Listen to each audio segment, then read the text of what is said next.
এখন আমি দাঁড়িয়ে আছি রাজশাহী বিশ্ববিদ্যালয়ের সেই প্রশাসন ভবনের সামনে।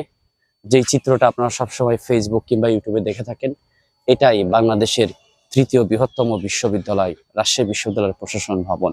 যে বিশ্ববিদ্যালয়টি 753 একর জমির উপরে অবস্থিত।